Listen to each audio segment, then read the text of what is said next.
अरे नंदरायन, नंदरायन किसे कहते बता जानते हो? नंद जी की घरवाली है ना। जैसे गोसाई जी होते हैं ना, उसकी घरवाली क्या होते हैं?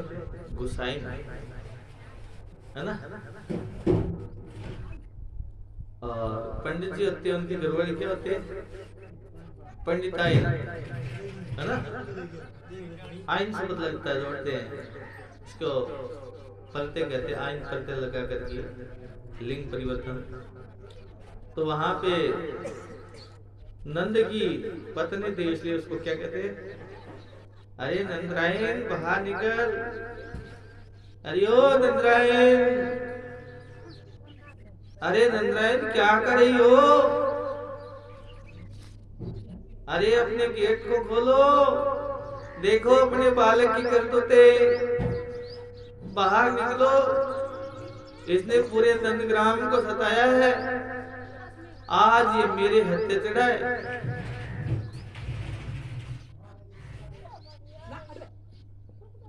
इस तरह से वो कान्हा को पकड़ के ले जाती है। तो उत्तम में प्रभावती के जो परिवार के उनके पति या गोपियां कहती है कि अरे ये तो यशोदा को बुला रही है, कहीं गड़बड़ ना हो जाए। तो क्या किया जाए? एक काम करते हैं, उसको छुड़ाए। उन्होंने कान्हा को छुड़ाया और कान्हा दौड़ गया। दौड़ा कहाँ? उसने प्रभावती से कहा, मैया एक बार मुझे माफ कर दो। नहीं नहीं, माफ नहीं करूंगा, माफ कर दो भैया। नहीं नहीं, माफ नहीं करूंगा। चलो एक काम करो, मेरी मैया ना थोड़ी दूर है, उतनी दूर में तो नहीं चाहूंगा, नहीं जाएगा। चलो यार, तेरे को बांध के छोड़ते हूँ। कान्हा को बांध करके अभी यशोदा को बुला के लाते, कान्हा को बांध देते हमारे रस्सी से। और दो गोपियों कहते आ तो इधर से पकड़ लेना, तो इधर से पकड़, ये चलिए बहुत है, एक बार तो भाग गया दोबारा भाग जाएगा, इसका पता नहीं। तुम लोग तो बातों में इसको भगाना चाहती हो, पर अब तुम लोगों की जिम्मेदारी है कि ये रहना चाहिए। उन्होंने कहा ठीक है। उनको कान्हा को बांध करके जाती है यशोदा के पास। यशोदा से कहती है कि तेरे बेटे ने है ना मेरी सारी मटकियां फोड़ दी, मेरे सारे के सारे माखन को ग्वालों को दे दिया। क्यों? अब उस समय कान्हा की लीला देखो कितनी निराली है। जब बुला रही होती है तो माता कान्हा को स्नेह से, एक कान्हा और बन गया हमारा प्रेमवश, ठीक है। कान्हा को यशोदा माखन खिला रही होती है, यशोदा माखन खिला रही होती है, और कान्हा कहते बेटा आज मैं तेरे को ना घर से बाहर नहीं जाने देती थी, पता है क्या आपको? कि नहीं नहीं, कान्हा को हम बाहर नहीं जाने देंगे क्योंकि प्रिय थी। आपको कहा था यशोदा का प्रेम दुगुना हो गया था। जब उसको पता चला ना ये मेरी संतान नहीं है, तो कान्हा का के प्रति यशोदा का प्रेम दुगुना हो गया था। आपको कल बताया था मैंने। तो वो कान्हा को माखन खिला रही होती है और जोर से शोर सुनाई देता है, तो यशोदा बाहर निकलती है और कहती है कि बोलो क्या बात है? अरे तेरे कान्हा ने मेरी बटिया फोड़ दी, क्या बात है कह रही हो? प्रभावती कैसे तीक्ष्ण, कहाँ है कान्हा? कि वो रहा वहां बंदा पड़ा है। अरे झूठ बोल रही है तू। अरे नहीं बोल रही, सच बता दे। अरे मैं सच कह रही हूँ, मैं अभी बांध के आई हूँ उसको।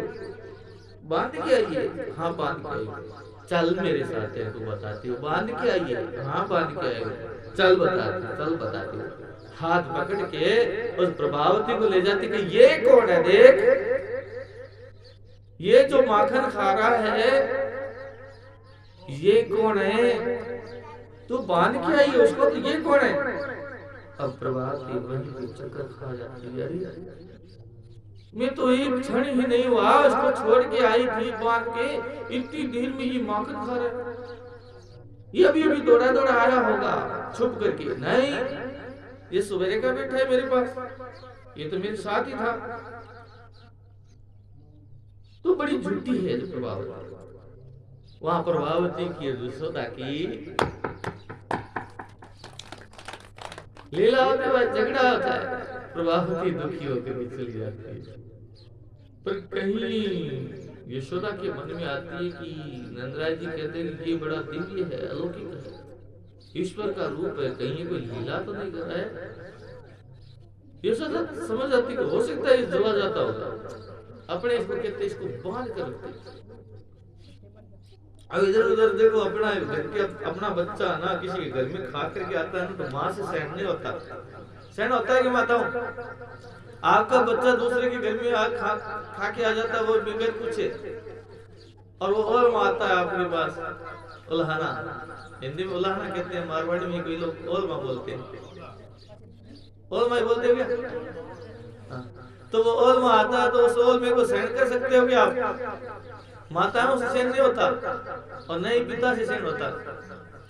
अरे ओलमा आ गया, क्या करे, अब इस ओल में की जड़ को मिटाएंगे, इस काना को बांध के रखूंगी। इतने दिन तो मैंने इसको खुला छोड़ रखा था।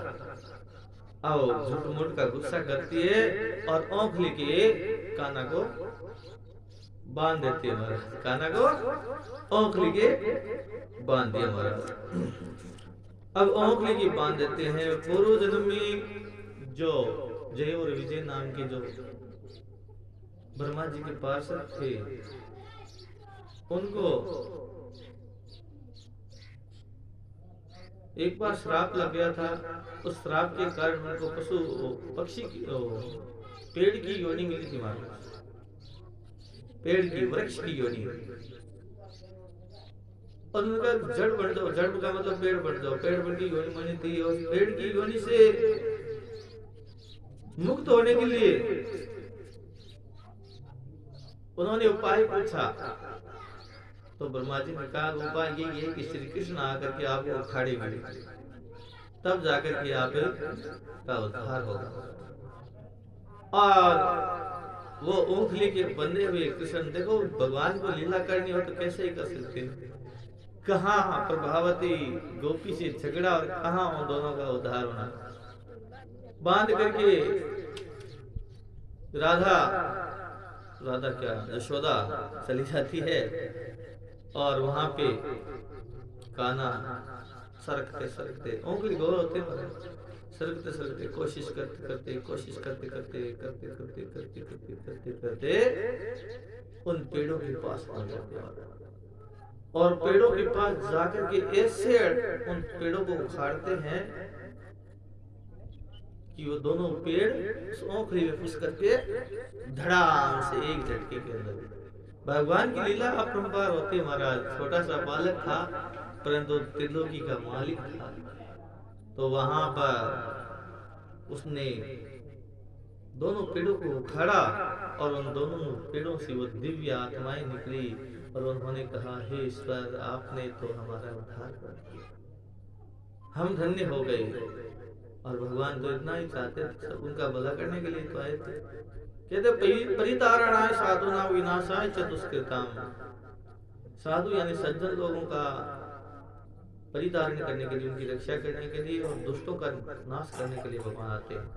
वहां पे वो परितारण कर दिया, उनकी समस्या का निदान करती है महाराज, और वो निदान करते हैं भगवान। और वो वहीं से भगवान की आज्ञा से ब्रह्मलोक को वापिस चले जाते हैं महाराज। अब यहाँ पे भगवान श्री कृष्ण ने अपनी ये लीला पूरी की। इसके बाद में बड़ा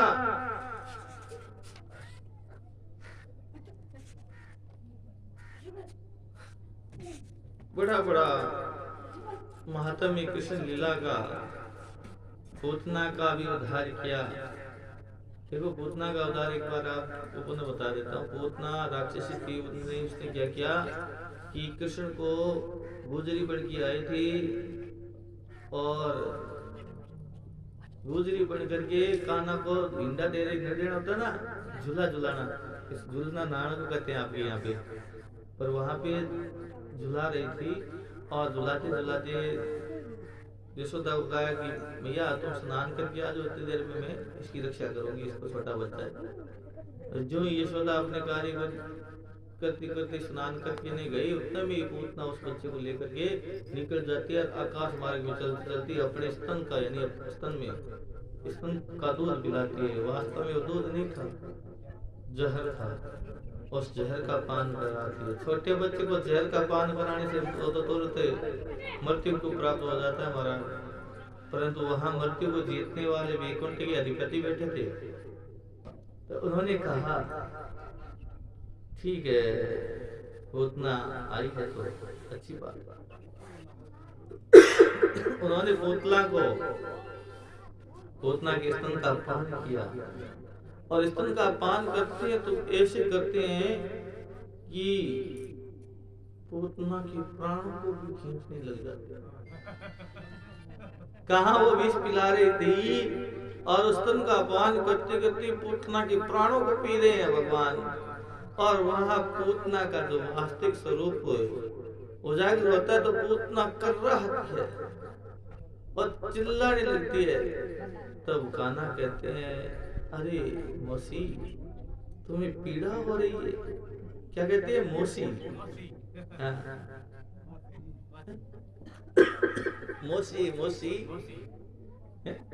बच्चे को मौसी बड़ी प्रिय होती है कि मौसी नहीं दूध नहीं तो छा जरूर पिला सके। मासी ऐसी होती है जो दूध नहीं पिला सकी तो भांजा जाता है ना, उसको छाछ जरूर पिलाती है महाराज। तो वह पूतना दूध नहीं तो जहर जरूर पिला रही थी, परंतु उसे जहर का प्रताप उस हरि को नहीं हो रहा था। उसने उसके प्राणों को हर लिया, प्राणों को हर लिया। प्राणों को हरते उसको क्या कहते हैं? हरि। हरि, ये हरि नाम भगवान का उसी समय पड़ा महाराज। हरि प्राण को हरण करने वाले, प्राणहारी, यानी जो शत्रु होते हैं उनके प्राणों को हार कर लेता है और उनको अपने अंदर समाज कर लेता है। प्राण को हरते अपने प्राणों में समाज, अपने अंदर समाज कर लेते हैं। तो पूतना जब ज्यादा चिल्लाने लगी तो प्राण को भी ऐसे लिया कि वो स्तन से प्राण जा रहे हैं और पूतना को आनंद आ रहा है। आपने देखा कभी माँ बच्चे को दूध पिलाती है उसकी तकलीफ होती है क्या? कभी माँ की तकलीफ होती है स्तनपान कराते हुए? नहीं होती। माताएं महसूस करती है कि बच्चे को दूध पिलाने में आनंद आता है माताओं को, है ना? और ऐसे स्तन का पान करने से पीड़ा भी बहुत होती है, परंतु बच्चे को जब स्तनपान कराती है ना तो माँ को आनंद आता है। तो वहां पे उसके प्राण जाते हैं। उस समय पूतना को बड़ा आनंद आ रहा है और पूतना मन ही मन के भगवान का गुण गाती हुई वैकुंठ को चली जाती है। बोलिए पूतना का उद्धार करने वाले बांके बिहारी लाल की जय हो। तो पूतना का उद्धार किया और देवताओं का उद्धार किया। और इसी प्रकार भगवान श्री कृष्ण ने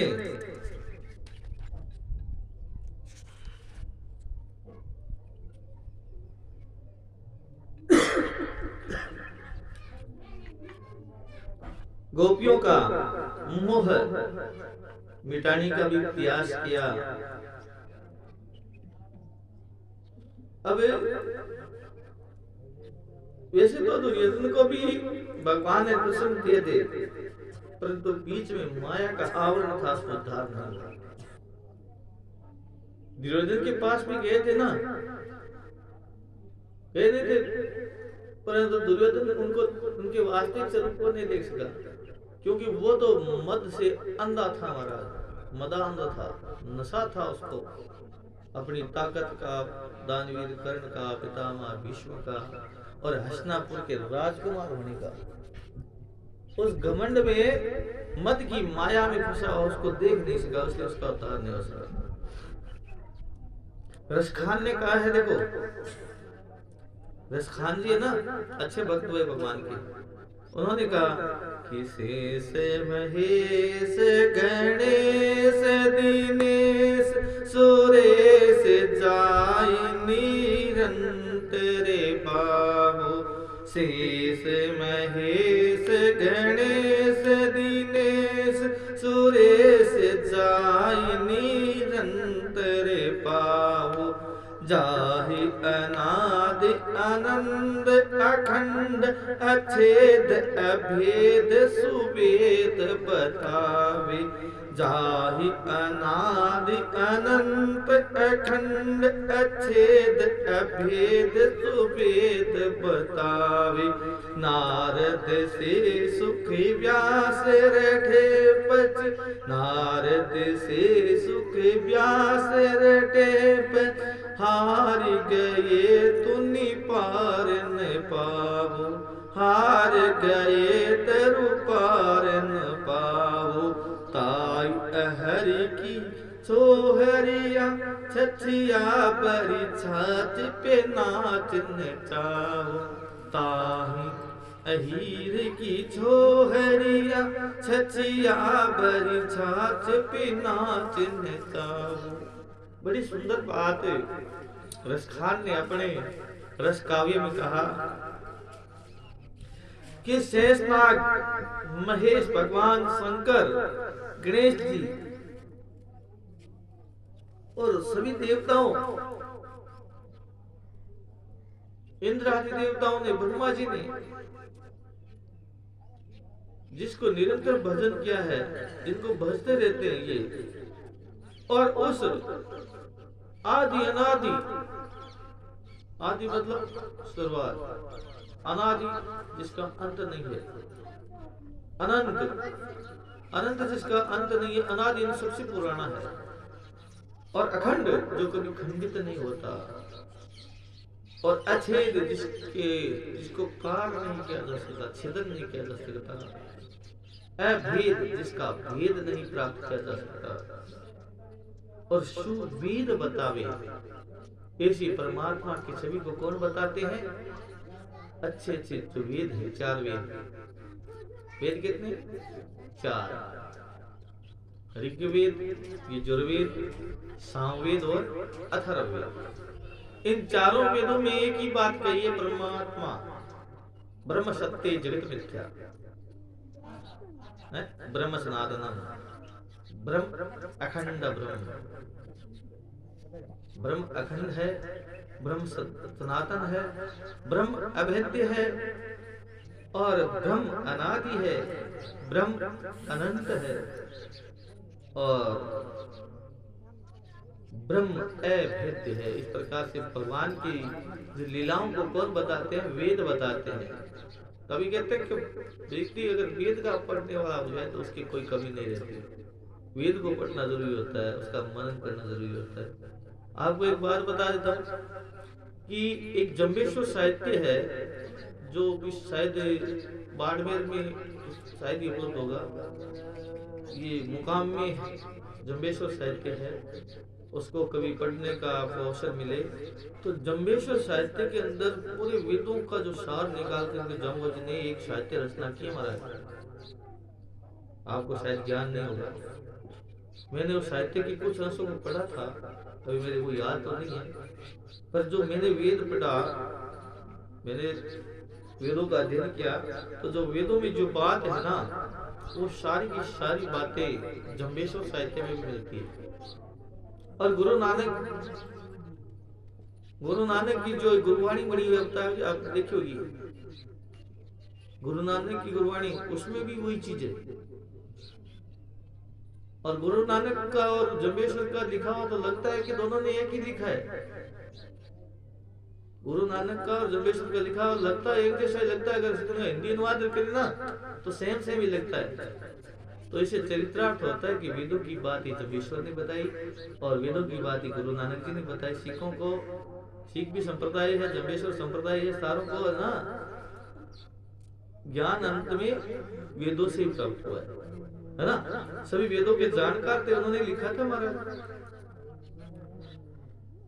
अब कहते हैं नारद से, सुखदेव जी से और व्यास जी, ये सारे रट रट के इनका पार प्राप्त करते करते देखते कि भगवान के बारे में लिखे, ये लिख देंगे, वो लिख देंगे, वो लिख देंगे, ये लिख देंगे, लिखते रहेंगे। हजारों हजारों वर्ष तक उन्होंने वो जिंदा रहे, लिखते लिखते वेद व्यास जी बुद्धे तक हो गए, मरणासन तक हो गए, परंतु पार नहीं पाया। कि ऐसे भगवान हैं जिनकी लीला सप्तऋषि आदि बहुत से ऋषि लोग मानते हैं, लिखते हैं, पर लिखते लिखते अंत में ये कहते हैं कि ईश्वर की लीला अजब निराली है ना। ईश्वर की लीला को अजब निराली कहा बड़ा भगवान। और भगवान ने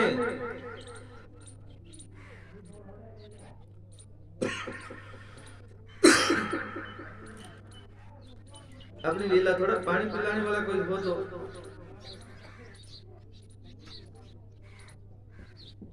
पानी पिला सकता है।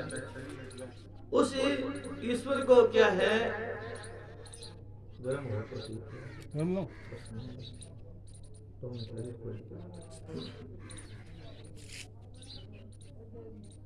ईश्वर का नाम है ना,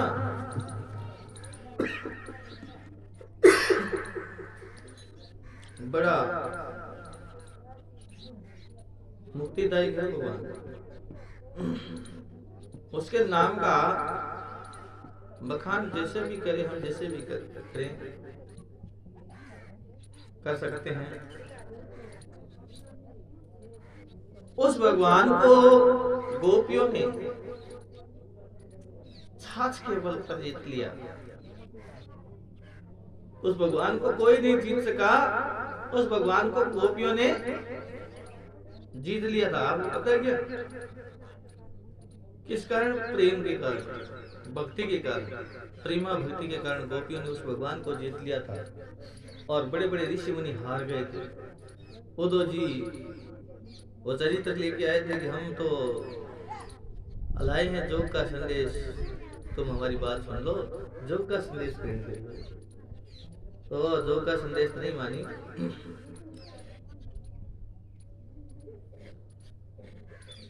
तो आपको बता देता हूँ, भगवान का जो नाम है ना वो बड़ा अजब निराला होता है। भगवान को भजने वाले उसको कैसे भी बच सकते हैं, परंतु उसका ध्यान हमें होना चाहिए, उसके बारे में ज्ञान होना चाहिए। कहा जाता है कृष्ण गोविंद हरे दीन दयाला, केशव माधव मदन गोपाला। कृष्ण गोविंद हरे दीन दयाला, केशव माधव मदन गोपाला। केशव माधव मदन गोपाला। जय हो परमेश्वर प्रभु जी, सबके हो स्वामी। जय हो परमेश्वर प्रभु जी, सबके हो स्वामी। पूर्ण ब्रह्म तुम्हें, पूर्ण ब्रह्म तुम्हें अंतर्यामी। सत्य चित आनंद प्रभु जी हो, सत्य चित आनंद प्रभु जी। रूप तिहारा मदन गोपाला।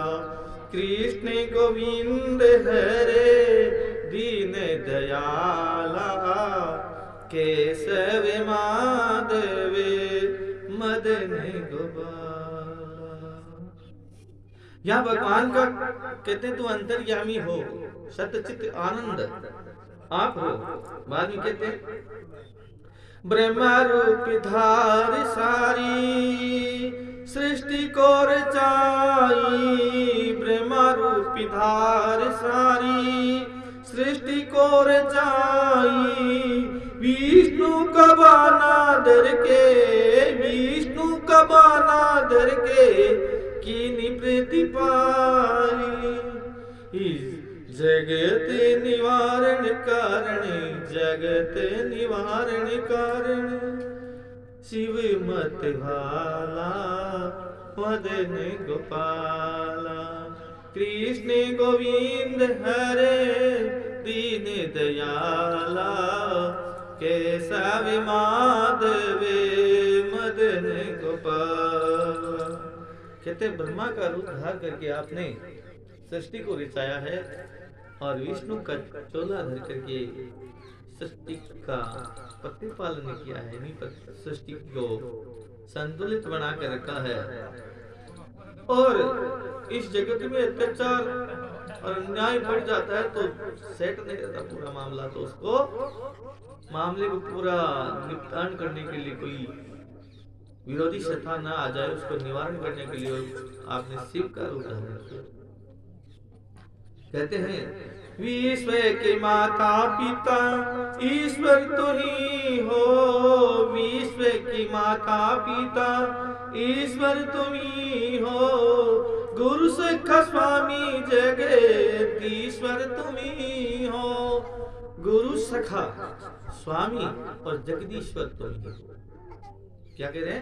गुरु सखा स्वामी जगदीश्वर तुम ही हो, असुर निकंदन तुम हो, असुर निकंदन तुम हो, भगत प्रतिपाला मदन गोपाला।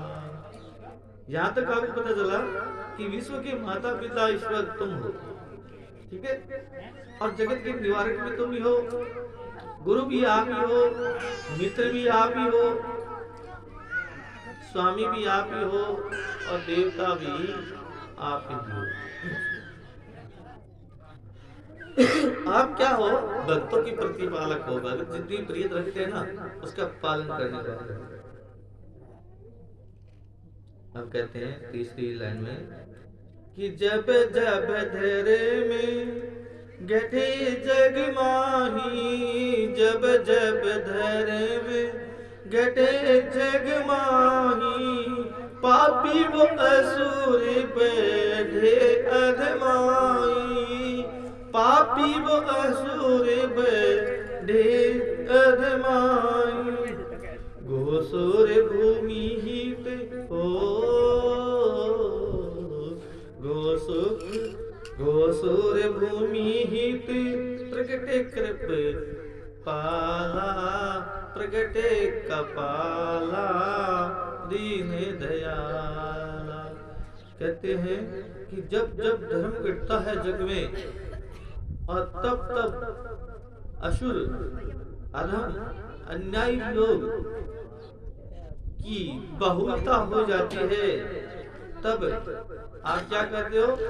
गायों की रक्षा के लिए, देवताओं की रक्षा करने के लिए और पृथ्वी भूमि देवी की रक्षा करने के लिए प्रकट होते हो। गीता का ज्ञान इसके अंदर बताते हैं एक भजन में, ठीक है।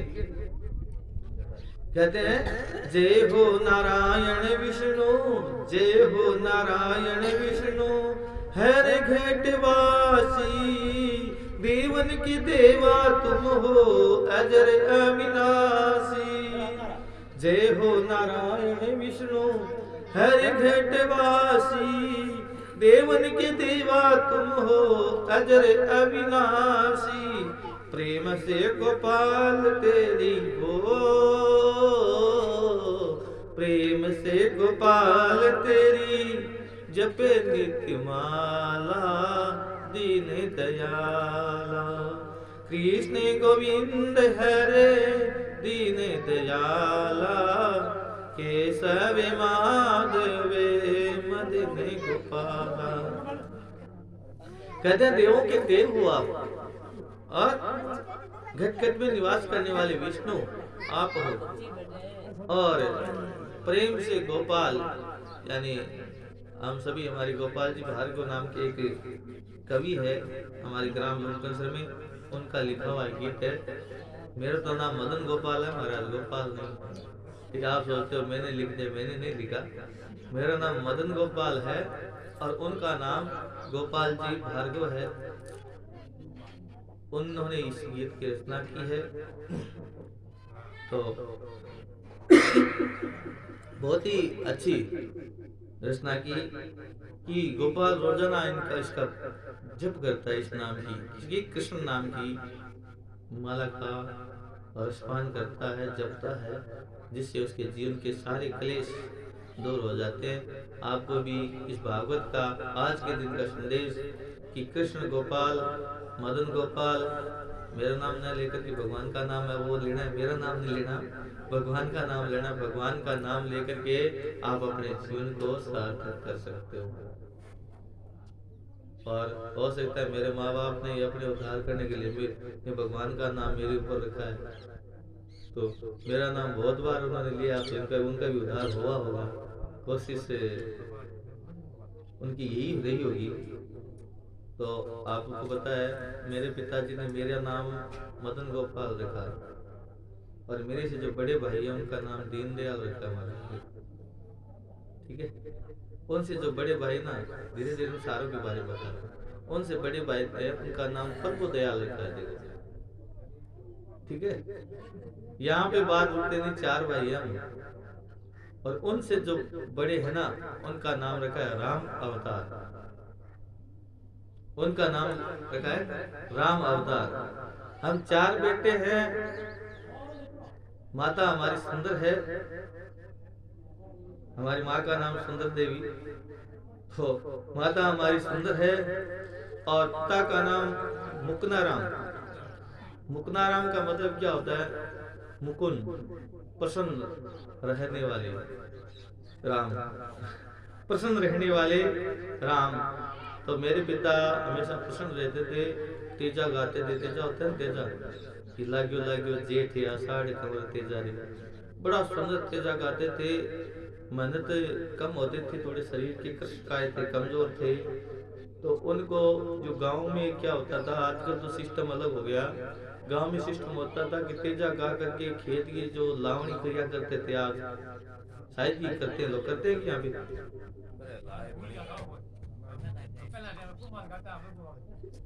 तो तेजा गाया करते थे। उस तेजा गाते गाते क्या करते थे कि वो काम बड़ा आसान होता था, मनोरंजन का साधन वही था। आजकल तो मोबाइल, यूट्यूब वगैरह बहुत से, उससे कि बहुत सा सिस्टम मिल जाता है, पर वहां पे गाने वाले नहीं मिलते थे। मेरे पिताजी 2